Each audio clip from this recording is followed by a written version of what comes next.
Fala, queridos, graça e paz, Deus abençoe sua vida em nome de Jesus. Seja bem-vindo a mais um episódio do Pod Sena, o podcast do pastor Fábio Sena. Hoje está comigo meu querido pastor Mike Paulino. É isso aí, é sempre um privilégio estar aqui e hoje vai pegar fogo, hein? Meu Deus. Vamos pra cima. Também está com a gente o evangelista Rodolfo. Hoje será algo poderoso, hein? Estamos com muitas perguntas aí de seguidores. Tenho certeza que esse vai pegar fogo, como o pastor Mike falou aí. É isso aí, olha, aproveita que você já está assistindo, não se esquece de se inscrever no nosso canal, curtir, compartilhar, manda para o máximo de pessoas que você puder. Outra coisa, lá nos comentários você pode colocar a sua dúvida que pode virar tema do próximo episódio. E não esquece de colocar o nome da pessoa que você quer ver aqui sentado com a gente. Então, bora para cima! É isso aí. Eu vou começar com um tema que está quente nas redes sociais, até no Globo News, saiu. Meu Deus! Essa semana saiu os cortes e a pregação da pastora Helena Raquel, denunciando, obviamente, dentro da sua pregação nos Gideões, sobre violência doméstica, contra abuso também. E é um tema que está pegando fogo, mas o senhor já fala sobre isso na igreja há muitos anos atrás, inclusive. Sim. Tem um vídeo antigo, mas eu queria que o senhor falasse agora sobre isso. Essa é uma pergunta muito boa, né? Nós estamos vendo agora que eclodiu no mundo gospel, agora de maneira assim que todos estão vendo mesmo, a partir dessa denúncia lá dos Gideões Missionários da Última Hora. Mas essa ressalva é muito boa, porque nós temos um episódio de um antigo quadro que a gente gravava, né? Que é o Papo Reto. E eu já denuncio isso há mais de 5, 6, 7 anos atrás, né?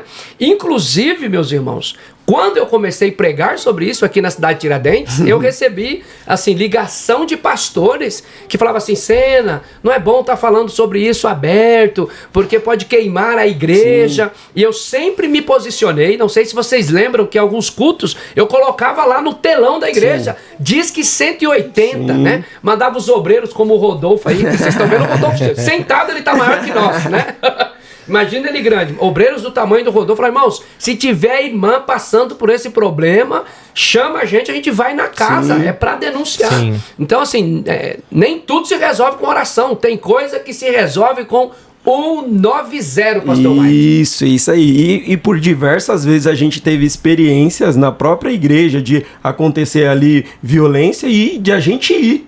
Então a gente tem pastores da nossa igreja que já foram socorrer pessoas que estavam sofrendo algum tipo de violência. Então isso não é só uma coisa da internet, alguma mensagem longe, é uma distância. A gente sabe que isso é uma realidade, ainda mais em bairros periféricos, que o pastor manda, muitos pastores mandam a mulher orar, fazer campanha, e o senhor trazer esse esclarecimento, né, de falar, não, é 190, porque essa é a libertação desse homem, né? Exatamente. Então assim, a irmã chega na igreja com o olho roxo, a irmã chega na igreja toda machucada, aí pede uma audiência com o pastor e com a sua esposa, e ouvir do pastor: irmã, vamos orar, Deus vai converter teu marido, Deus vai salvar teu marido. Pera aí, gente, a irmã está sendo objeto de escárnio, ela, sim, está sendo humilhada, sim, e a Bíblia fala muito bem sobre essas coisas também. Então, quando esse pastor ele manda essa mulher orar, ele assume uma responsabilidade.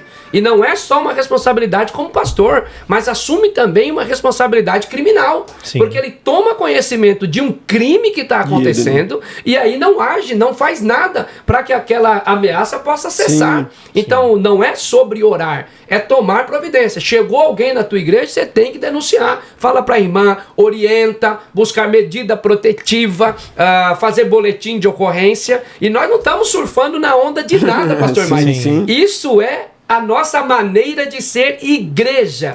Nós falamos sobre isso rotineiramente. Então é muito importante que esse pastor esteja antenado. E que você, irmão, tem um vizinho do teu lado, você está escutando uma mulher ser agredida, você vai dormir de boa, tranquilo, com a sua consciência tranquila, sem tomar nenhuma providência, sem pedir ajuda, sem chamar a polícia. Gente, vai fazer isso de forma anônima, mas não pode deixar isso, nós sendo cristãos, deixar essas coisas acontecerem às nossas barbas e a gente fingir que não é conosco. Se o apóstolo Paulo fala até com os presos, a gente tem que se preocupar como se nós estivéssemos sendo presos. Sim. Imagina uma mulher de Deus cristã, e não só porque é da igreja, nós estamos falando do ambiente igreja, quando a denúncia chega para o pastor, mas toda e qualquer mulher que nós soubermos que está sendo agredida, o nosso conselho é: busque ajuda, chame a polícia, faça o boletim de ocorrência e nós vamos para cima. A igreja não pode, pastor Mike, ser omissa nesse tipo de assunto. É isso aí. Pastor, eu acho que também é interessante porque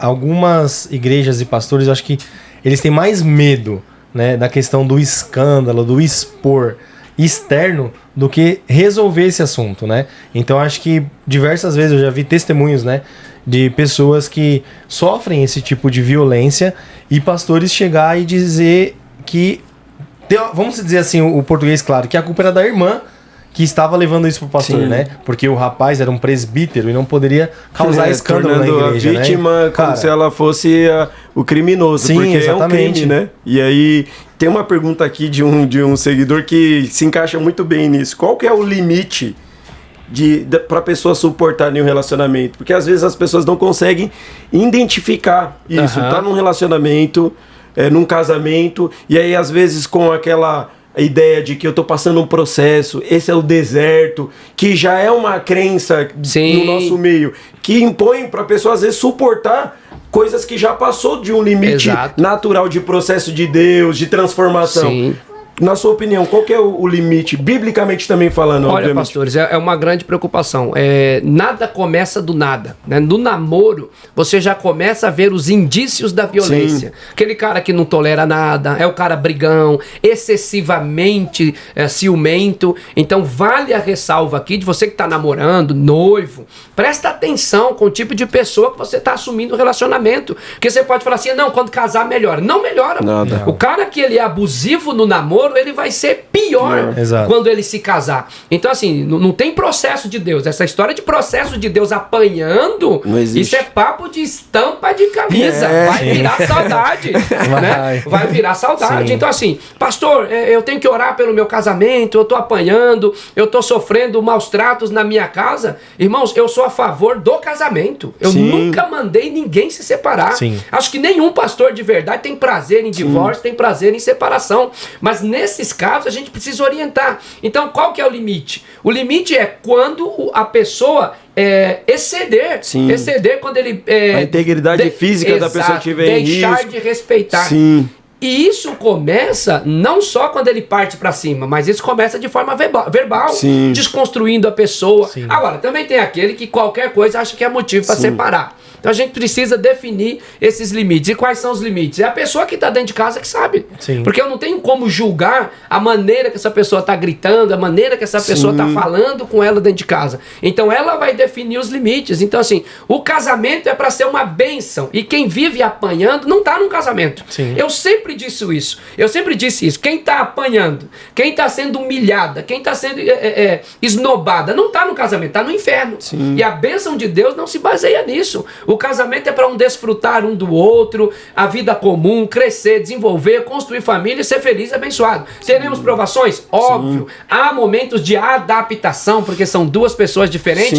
Sim. Mas o que norteia um casamento, pastor Mike, é amor e respeito. Então tem que ter respeito e amar de tal forma que você respeite a sua esposa. Sim. Entendendo que quando você é Cristo dentro de um relacionamento, você não espanca, você não bate, você não humilha, porque não é isso que Cristo faria. Por isso que o casamento é uma coisa tão séria que ele compara a igreja com a noiva, a esposa, e compara o homem com Cristo. Sendo que o homem dá a vida pela sua esposa e não tira a vida da sua esposa. Então isso é muito poderoso a ser tratado.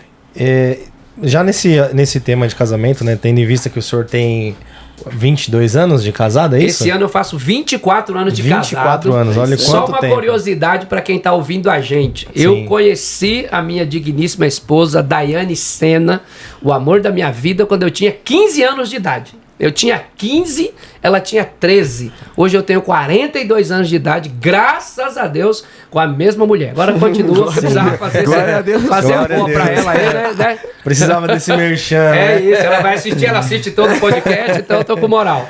Mas assim, o que você pode falar hoje para um jovem, né, que está procurando alguém para um relacionamento sério, para que vire um casamento saudável, ao longo prazo? O que você acha que hoje sustenta o seu casamento para longo prazo?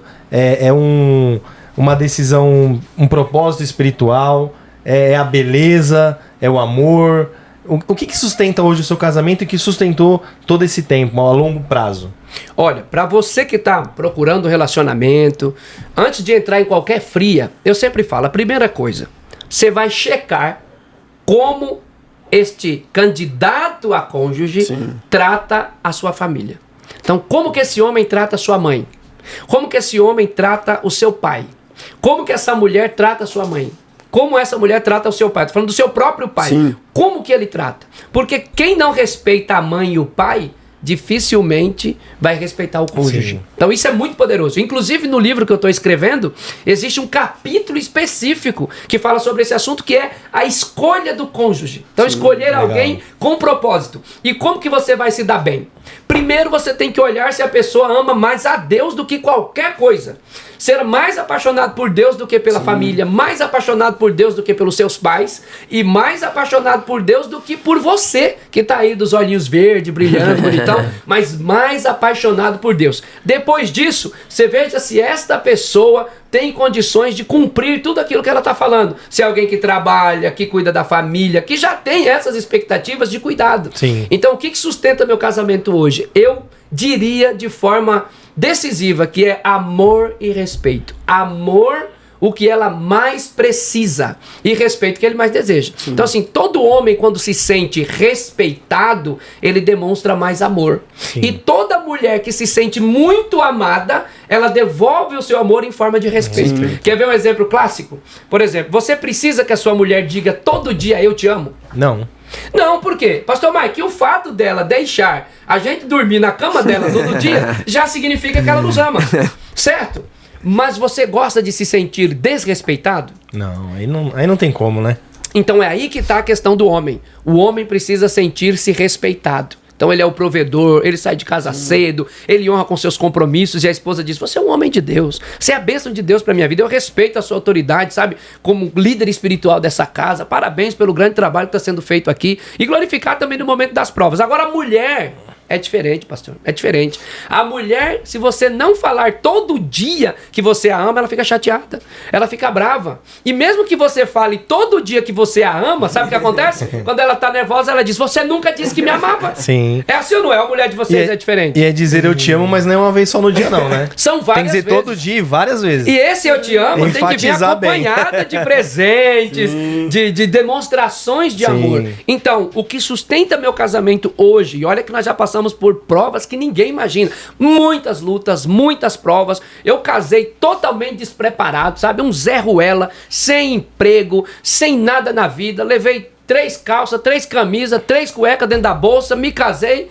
despreparado. Então, nós passamos por muita coisa, mas o amor e o respeito, sabe? A cumplicidade, o acordo de falar, olha, já que nós vamos permanecer casados, que tal termos um bom casamento? Vamos construir um bom... A gente vai separar? Não vai. As lutas vão separar a gente? Não. Já que não vai, vamos ter um bom casamento. Viver, fazer um né? acordo. Exato, viver. É preciso saber viver. Sim. Pronto, essa é a coisa aí, entendeu? Legal. Acho que cabe também uma pergunta de um dos seguidores do senhor, lá do Instagram, que é possível dizer que ama alguém, mas não está disposto a abrir mão do próprio ego dentro do relacionamento? Então a gente vê que essa é uma realidade, e eu queria que o senhor falasse mais sobre isso. É possível falar que ama, né? Porque às vezes o casal tá vivendo ali, um machucando o outro, Sim. continua dizendo que ama, mas ninguém quer abrir mão do ego, do orgulho, para que o relacionamento ganhe. E tendo em vista que o amor não machuca, né? Sim. E assim, o amor é renúncia. Sim. O amor, ele é renúncia, né? Você vê que quando se trata do próprio Cristo, né? Ele abre mão de todos os seus privilégios e vem aqui por amor. E morre por amor. Amor é renunciar, né? A Bíblia diz que ele não teve por usurpação ser igual a Deus, ele renuncia toda essa sua questão desse poder. Por exemplo, quando ele é preso, quando Pedro pega e faz, arranca a orelha do cara, Jesus fala, se eu quisesse, cara, se eu quisesse, eu pediria, meu pai mandava uma legião de anjos aqui, estava tudo resolvido. Mas ele está ali renunciando em amor. Ele disse, a minha vida ninguém tira, eu estou dando-a. Então amor é doação, amor é entrega, amor é renúncia. Então quando alguém diz eu te amo, mas não renuncia a nada, é conversa, é balela. E hoje o maior motivo de divórcios e de separação não é adultério, não é traição, é justamente essa questão do ego. Seja você mesmo. Como é que você acha que vai ficar te prendendo, o casamento vai te... Mas casamento é compromisso. Sim. Quando você casa, você está assumindo um compromisso. Um com o outro. Então, não é possível dizer eu te amo e não renunciar a nada, não abrir mão de nada. Esse ano eu faço 24 anos de casado, mas de quanta coisa eu já abri mão para continuar casado? De quantas coisas minha esposa já abriu mão para continuar casada comigo? Então, casamento é um dia você perde, outro dia você ganha. O que não pode perder? O casamento não pode perder. Exato. E aqui eu quero deixar um conselho para todo mundo que está vendo a gente, casado, solteiro. Toda vez que um casal, alguém ganha uma discussão, o casamento saiu perdendo. O melhor caminho é sempre o acordo, tá? Sim. Não conseguimos resolver, vamos orar, vamos pedir a orientação do Espírito Santo e Deus vai esclarecer para nós. Aí cada um fica para um lado quietinho, meditando, sem se xingar, sem se ofender, se respeitando, no amor de Jesus. Mas, pastor, mas você e a pastora briga? Eu achei que o pastor não brigava, né? Geralmente a gente levita em casa. A gente fica levitando, é o que a igreja pensa. Sim. Pastor briga. Claro que pastor, a gente é gente. E sim. briga muito, porque cuidando de um monte de gente. Aí você tem que pensar. Se eu dou atenção pro filho dos outros, eu tenho que dar 10 vezes mais pro meu filho. sim. Se eu atendo as irmãs, se eu atendo os irmãos, eu tenho que dar atenção 10 vezes mais pro meu cônjuge. Então o pastor briga, pastor passa luta, passa prova, atrasa a conta. E mulher é mulher em qualquer lugar. sim. Então a esposa quer o armário cheio, as coisas andando, porque você é homem de Deus, você é o provedor. Você tem que fazer a sua parte. Então assim, pastor briga, viu gente? Não... Tu falou uma palavra aqui, provedor. Provedor. Esse é uma das questões. Vai devagar, tá? Calma, Vai devagar. não, vou perguntar. Vai pegar fogo no planeta O Terra. que acontece? Existe uma questão no nosso meio, cristão especificamente, de muitos casais, no geral, na verdade, né? Muitos casais, o índice de briga, de separação na questão financeira, quando a família está passando por um momento financeiro, né? O marido perdeu o emprego, ou as contas, o custo de vida, etc. Mas também tem um outro contexto que eu quero colocar aqui, quando a pessoa é preguiçosa. Muito bom. O homem não quer trabalhar. Tem esses dois. Quero que o senhor fale dentro dessas duas realidades. Muito bem. Hoje eu recebo muitas coisas no meu gabinete pastoral e dentre elas é a questão do marido preguiçoso, e a gente tem que falar de homens porque nós somos o provedor. Sim. É nossa responsabilidade. No contexto social de hoje, feliz é o casamento em que a mulher também trabalha. Sim. E ajuda muito o marido. Mas tem cara que se escora porque a mulher trabalha. Então ela é auxiliadora, é isso que a Bíblia diz. O marido, ele é o provedor, então não pode ter preguiça. Tá desempregado, não conseguiu assinar a carteira, vai vender pano de prato. Eu vendia saco de lixo aqui na cidade de Tiradentes. Eu casei totalmente despreparado, como eu disse, mas eu fui gari. Depois que terminou meu contrato de gari, eu peguei uma caixinha, botei nas costas, fui engraxar sapato na Avenida Paulista para não faltar o alimento dentro de casa. Depois eu fui ser faxineiro. Depois de faxineiro eu fui ser atendente de loja. Depois eu fui ser repositor de mercado, entregador, para não faltar o pão. Então a Bíblia diz, vai ter com a formiga, ó preguiçoso. Sim. Então muitos lares hoje estão sendo desfeitos pela questão financeira e outros pela preguiça dos homens. Tem homem que não quer trabalhar, não quer fazer a parte dele. Então assim, na questão financeira foi uma ressalva para nós que fomos criados na periferia. Nem todos nós tivemos no passado a oportunidade que a juventude tem hoje. Sim. A gente não tinha ProUni, Bolsa Família, um monte de curso. A gente não tinha acesso a nada disso. Só pra você ter noção, um dia eu cheguei no meu pastor, eu tinha 14 anos. Aí eu falei assim, pastor, eu quero estudar, acho que vou pra faculdade. O que o senhor me diz? Meu pastor falou assim, tá doido? Estudar pra quê? Jesus tá voltando. Aí Jesus não voltou, eu casei sem formação, lascado na vida, sem ensino médio completo, e tendo que correr atrás de tudo, já casado. Então tem essa questão do despreparo. Sim. Então, se alguém já está casado hoje, está passando uma realidade, irmão, mantenha firme seu casamento, busque em Deus, continue estudando. Se não está estudando, vai pra cima para mudar sua realidade. Mas tem aquele que realmente não teve oportunidade. Ele não trabalha, ele não estudou, não correu atrás porque não teve oportunidade. Mas hoje, ninguém pode dizer que não tem oportunidade. Então, assim, muitos casamentos estão se acabando por falta de pessoas que tenham iniciativa para fazer o que tem que ser feito. Então, assim, você não pode esperar ninguém fazer por você. Hoje, é inadmissível um camarada casar-se sem minimamente ter terminado seus estudos. Porque hoje há oportunidade. Ir para faculdade. Hoje os filhos estão ficando cada vez mais tempo na casa dos pais, né? Tem uma trend que diz que aproveite seus filhos, porque quando você piscar, eles vão embora. Eu pisco todo dia em casa e ninguém foi embora. Cadê a câmera? Eu vi assim em casa. Não, mas assim, eu sou muito feliz, muito feliz. Minha filha daqui 2 meses se forma psicóloga. Mas tem gente que não faz nada da vida. Tem gente que é escorado. Nem trabalha, nem estuda, nem ajuda a pagar a conta, não faz nada. Então essa é uma grande realidade da questão financeira. Eu acho isso muito importante porque a gente não pode desconsiderar o contexto social que a gente vive para abordar com inteligência esses assuntos, que muitas vezes é abordado de maneira genérica. Então, é dessa forma, o homem tem que trabalhar, o homem precisa, ele é o provedor, mas existe um contexto social também, que se, por exemplo, o senhor sempre fala também do auxílio que a pastora Daiane dá para você, graças a Deus, financeiramente, graças a Deus, e como isso ajuda a família a crescer também, porque o homem é o provedor, mas tem a mulher que não quer que a família cresça, ela só quer também. gastar. Isso. A Bíblia também fala dessa que mulher ela não administra gastadeira, que ela não ajuda o marido, e ela não é uma mulher de provérbios. Exato. Que ela é uma empreendedora. Exato. Entendeu? O marido sai pra caçar e quando ele volta, a caça já tá toda comprometida. Entendeu? Não tem nada pra ficar em casa. Então, essa é uma ressalva muito boa. Louva a Deus pela vida da minha esposa. Eu não queria que ela trabalhasse de jeito nenhum. Aí depois que ela estudou, se pós-graduou e foi trabalhar, hoje eu falo pra ela, não sai de lá não, Deus tem uma obra na tua vida. Mas eu também trabalho, que fique claro, nós trabalhamos, né? Isso é um orgulho que eu tenho no nosso ministério, dos pastores que trabalham, e nós vamos ficar ricos. Com o nosso trabalho, em nome de Jesus, nós vamos honrar nossas esposas, e elas vão ficar em casa, vai ser lindo, vai ser maravilhoso. Mas enquanto não chega, que se mantenham os acordos, né? Para que todos sejam abençoados em nome de Jesus. E também, pastor, era bom também o senhor falar, porque eu acho que entra muito nesse assunto que a gente está falando sobre a mulher poder trabalhar, estudar, né? Entra na questão social também, desse empoderamento feminino. O que a Bíblia fala sobre isso e até que limite, até que ponto esse empoderamento que as mulheres estão falando hoje entra como uma realidade da mulher cristã? Olha, isso é muito poderoso e tem que ser muito responsável para falar sobre o assunto. O feminismo não é de Deus. O feminismo não é de Deus. O feminino é. Então a mulher, ela tem todos os direitos. Então você tem uma mulher advogada e um homem advogado. Os dois têm que ganhar igual. Você tem um homem juiz ou uma mulher juíza. Os dois têm que ganhar igual.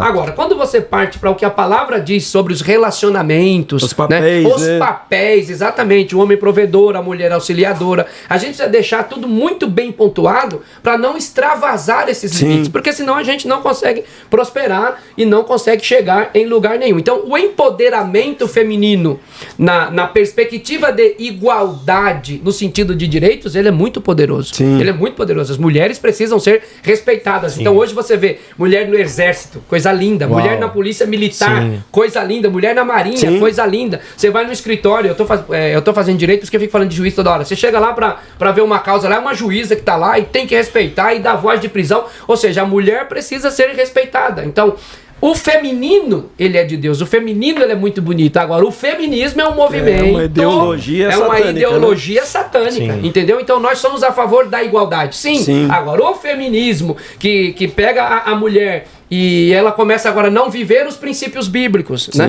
E não são princípios bíblicos de submissão, até porque isso nos ensinaram errado. A submissão não é mulher debaixo do pé de homem. Não, tá errado. A submissão é submissão, ou seja, você entende que o seu marido é o cabeça do lar, você entende, e ele é cabeça, gente, que fique claro, se ele estiver cumprindo os papéis bíblicos, se ele estiver sendo provedor, se ele estiver fazendo a liderança espiritual do seu lar, aí ele é o cabeça do lar. Quando ela compreende isso, sabe que ele recebeu de Deus uma missão, ela está ali em submissão, ou seja, ajudando o marido a chegar nessa missão que Deus escreveu para a vida dela. Então a mulher é a coisa mais importante do ministério do homem. E um mundo sem mulher é uma porcaria. Não dá.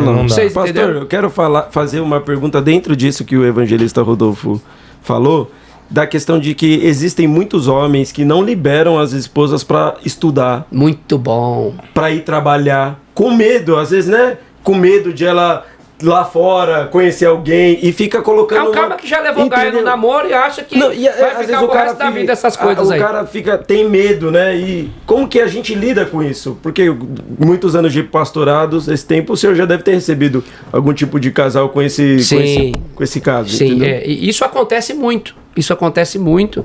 Infelizmente, até na nossa igreja ainda existe essa realidade, por isso que a gente prega tanto, a gente expõe tanto essas verdades de marido que não quer que a esposa nem trabalhe, nem estude e nem faça nada. Então é uma mulher que fica presa dentro de casa, cheia de sonhos, que pode produzir muito e que inclusive pode ajudar esse marido a prosperar. Mas esse camarada tá lá travado, às vezes, no medo, nos ciúmes, preso na sua própria consciência, que tem cara que faz um monte de besteira e ele acha que se ele libera a mulher dele pra favor, ela vai fazer igual, entendeu? Então assim, se tu é um homem de Deus, rapaz, libera a tua esposa, libera a tua esposa pra crescer, pra prosperar. Eu lembro quando o meu pastor sentou comigo e falou assim: Fabinho, é hora de vocês crescerem, cara. O outro pastor, né? Não é o pastor da... Não é o pastor que me proibiu de estudar, não, que Jesus ia voltar. E aí Jesus não voltou, e aí, irmão? Mas é o outro pastor. Aí Deus botou um pastor de verdade. Um bom pastor. Que dá vida pelas suas ovelhas, que me ajudou a pagar a minha faculdade, entendeu? Aí esse pastor sentou comigo e com a minha esposa e disse assim: é hora de vocês prosperarem. Fabinho, vai estudar, vou te ajudar a pagar a sua faculdade, deixa a tua esposa trabalhar. Aí minha esposa foi fazer o Enem. E, Fabinho, deixa eu fazer o Enem só pra ver. Aí foi lá e fez o Enem. Quando fez o Enem, gente, 950 pontos. 10 anos sem ir na escola. Aí fez o Enem só pra ver. Aí quando ela voltou, falou assim: ó, eu vou fazer a inscrição do ProUni só pra ver. E nessa de só pra ver, ela ganhou bolsa em primeiro lugar na Unixul. E aí ela foi lá e fez a faculdade de enfermagem, depois fez 3 pós-graduação, trabalhou, entrou na área dela, e como você bem disse aqui, alguma fala anterior, hoje nós estamos colhendo frutos disso, né? Então, o marido que impede a sua esposa de trabalhar, de estudar, de viver os sonhos dela, ele está criando um impedimento para sua própria vida, para a própria vida. Então, o meu conselho para esse irmão, pelo amor de Deus, você não confia em você, meu irmão? Casamento e aliança não se distinguem. Então, assim, quando eu tô no meu trabalho, quando a pastora tá no trabalho dela, quem garante que quem tá lá no trabalho mesmo que tá só trabalhando? É a aliança que nós temos. Exato. E outra coisa, a Bíblia diz: o que usa de engano não permanece. Então, meu irmão, tu tá deixando de prosperar ou porque tu é besta ou porque tu tá devendo. Então se conserta. Vamos que vamos. E numa dessa o cara fica com medo da pessoa sair. E aí, às vezes, ele sai, quando volta, pega ela fazendo dentro de casa, né? Exato. Não, gente, quem tem que ser sem vergonha em qualquer lugar. Então, isso é questão de caráter. É questão de caráter. Abençoe a vida da sua mulher, libera essa mulher para crescer, libera essa mulher. É uma coisa que até nas igrejas a mulher não podia fazer nada. Entendeu? Mal dirigiu o ciclo de oração. Hoje eu tô feliz, eu vejo as mulheres pregando, eu vejo as mulheres ministrando, e às vezes pregando mais que os homens, ministrando mais do que os homens. Eu não quero falar, não, é todo mundo missionário, não tem pastora. Brincadeira, mas a meu. Bom, eu como sou sempre do contra, eu acredito no Ministério Pastoral Feminino, por sinal, acompanhada do seu marido. Deixa eu falar, pastor. Deixa eu falar. Ela faz tudo, a irmã faz tudo que um pastor faz. Mas ela é missionária. Exatamente. Amém. Tô saindo aqui, tá bom? Joguei pro alto já. Lembrando que o apóstolo Paulo mandou elas ficar quietas dentro da igreja, hein? Isso aí nós falamos depois. Mas olha, presta atenção, eu vou só... Isso é uma questão pontual daquele momento lá que o Paulo tava quebrando na igreja de Corinto. É igual os brincos e os batons, né? A igreja de Corinto, as irmãs tinham uma língua desse tamanho. Se Paulo não dá o freio, já era, entendeu? Mas as mulheres hoje estão botando pra quebrar. E, como nós começamos aqui, parabéns à missionária Helena Raquel, que rompeu isso no meio pentecostal. A gente já prega isso há mais de 10 anos da nossa igreja. A gente põe 180 no telão pra denunciarem. Parabéns, minha irmã. Agora tem um monte de gente surfando na onda, né? Eu falei com meus obreiros, eu já não falou nada, irmão. Começou a falar agora. Nós estamos ministrando isso há 10 anos. E homem que bate mulher tem que ir pra cadeia. É isso. A oração é com cacetete. Gente, Deus abençoe sua vida. Espero que você tenha gostado desse episódio, que foi uma bênção, está imperdível. Esse você tem que mandar e compartilhar com o máximo de pessoas que você puder. Por favor, curte, compartilha, deixa o seu like, se inscreve no nosso canal, vai lá no Instagram também do Pod Cena e começa a participar. Manda pra todo mundo. O episódio de hoje está imperdível. Deus te abençoe em nome de Jesus Cristo.